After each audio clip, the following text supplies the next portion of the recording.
இன்று மாண்புமிகு மதுவிலக்கு மற்றும் ஆயத்தீர்வை அமைச்சர் மாண்புமிகு திரு விக்னேஷ்குமார் அவர்களுக்கு பிறந்த நாள். அவை உறுப்பினர் அனைவர் சார்பிலும் அவருக்கு இனிய பிறந்தநாள் நல்வாழ்த்துக்களை நான் தெரிவித்துக் கொள்கிறேன்.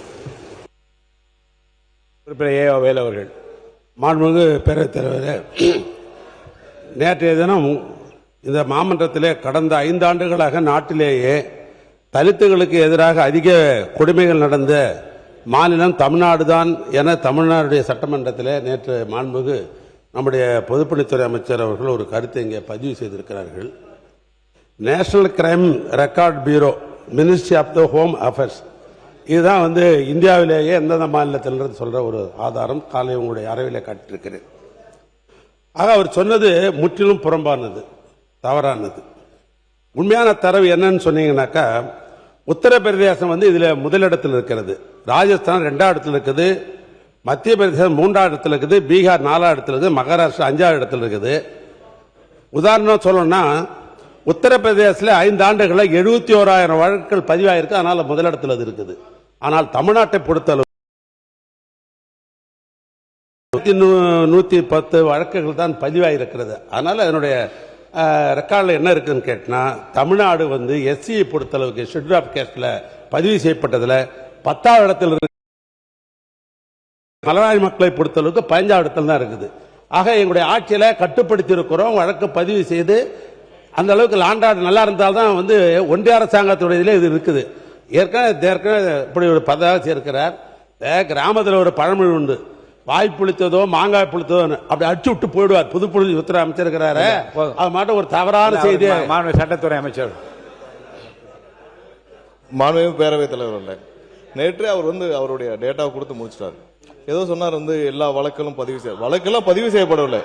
கடந்த ஆட்சி காலத்துல அப்ப இருந்த ஒரு ராமநாதபுரம் அமைச்சரே ஒரு தாசில்தாரை, அவர் பட்டியலினத்தை சேர்ந்தவரை, அவரை உள்ள கண்ணியம் இல்லாமல் பேசி அவர் கன்னத்தில் அரைஞ்சு வழக்கெல்லாம் பதிவு செய்யப்படவில்லை.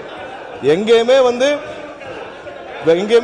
வழக்குகள், பெரும்பாலான வழக்குகள் பதிவு செய்யப்படவில்லை. வழக்குகள் மூடி மறைக்கப்பட்டுச்சு, வழக்குகள்லாம் சப்ரஸ் பண்ணப்பட்டுச்சு. அதை குறித்து நாங்கெல்லாம் பயங்கரமா அப்ப போராட்டத்துக்கும் எல்லாத்துக்கும் அறிவிச்ச பிறகும் இலாக்கா தான் மாற்றப்பட்டது. ஒரு அமைச்சர் மீது ஒரு பட்டியலினத்தை சேர்ந்த ஒரு தாசில்தார் புகார் கொடுத்தும் இலாக்கா தான் மாற்றப்பட்டுச்சே தவிர்த்து அவர் மீது வழக்கெல்லாம் பதிவு செய்யப்படவில்லை. எல்லா வழக்கிலும் பதிவு செய்திருந்தால் அப்போதே முதன்மை இடத்துக்கு வந்திருக்கும். முடிந்த விஷயங்களை எப்போதும் பேசி பேசி இது மாதிரியான தேவையில்லாத விவாதங்களை கொண்டு வர வேண்டாம். உறுப்பினர் உட்காருங்க. காலையில அந்த ஆதாரங்களை காட்டி நான் தான் சொல்றேனுங்க. உட்காருங்க. இல்ல இருங்க, உட்காருங்க. இல்ல நான் சொல்லி முடிக்கலையே. காலை இருங்க இருங்க இருங்க. இல்ல இல்ல இங்க வாங்க. காலை பாருங்க. காலை இல்ல இல்ல காலையிலே இல்ல நான் சொல்லிடுறேன். உட்காரு போதும் போதும். இல்ல காலை உட்காருங்க. காலையிலே ஒரு உறுப்பினர் என்ன பேச விடுங்க. உட்காருங்க. No I am not allowing you to speak. உட்காருங்க. நான் சொல்லி முடிச்சிடுறேன். உட்காருங்கன்னா உட்காரணும். உட்காருங்க. உறுப்பினர் ஏவா வேலு அவர்கள் காலை இந்த ஆதாரத்தை காட்டினார். ஏற்புடைய ஆதாரமாக இருந்ததால் காட்டுங்கள் என்று சொல்லிவிட்டேன். நேற்று பொதுப்பணித்துறை அமைச்சர்கள் சொன்னிய ஆதாரத்தை ஒட்டி உங்கள் ஆதாரத்தை காட்டி இருக்கின்றீர்கள். அது அவைக்குறிப்பில் இருக்கும். அது தண்டி வேறு விவாதங்கள் வேண்டாம். 2026-27 ஆண்டுக்கான மானிய கோரிக்கை விவாதம் வாக்கெடுப்பும் மானிய கோரிக்கை எண் 26 வீட்டு வசதி மற்றும் நகர்ப்புற வளர்ச்சித்துறை வீட்டு வசதி மற்றும் நகர்ப்புற வளர்ச்சித்துறை அமைச்சர் அவர்கள்